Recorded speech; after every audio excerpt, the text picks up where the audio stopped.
I had a black dog. His name was Depression. Whenever the black dog made an appearance, I felt empty and life just seemed to slow down. He could surprise me with a visit for no reason or occasion.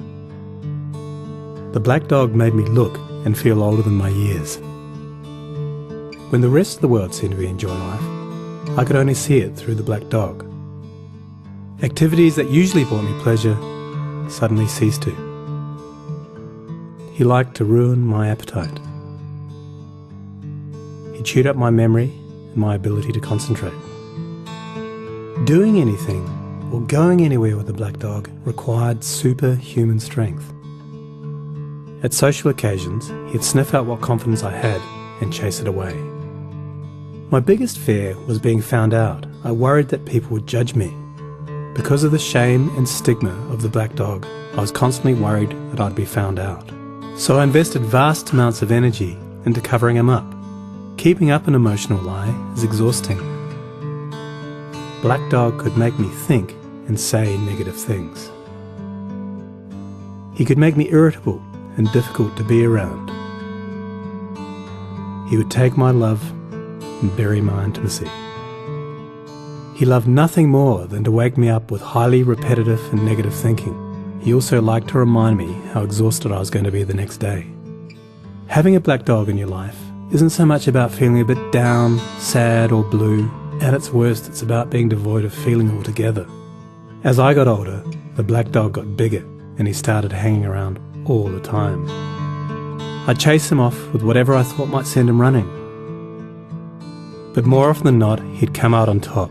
Going down became easier than getting up again. So I became rather good at self-medication, which never really helped.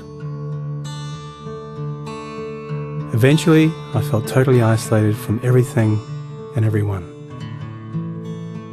The black dog had finally succeeded in hijacking my life. When you lose all joy in life, you can begin to question what the point of it is. Thankfully, this was the time that I sought professional help. This was my first step towards recovery and a major turning point in my life.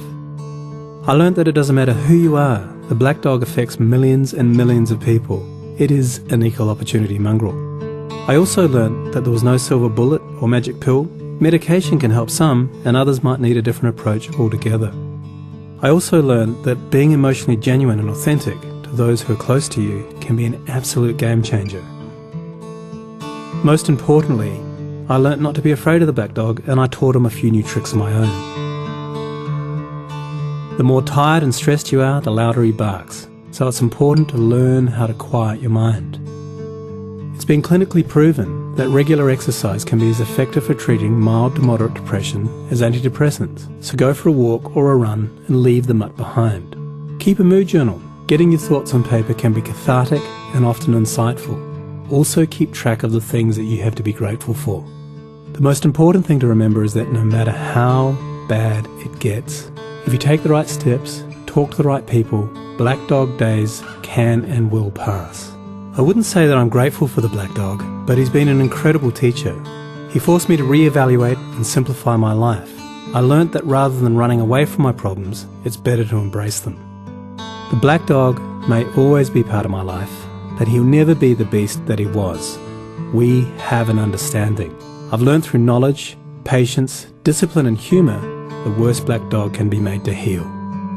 If you're in difficulty, never be afraid to ask for help. There is absolutely no shame in doing so. The only shame is missing out on life.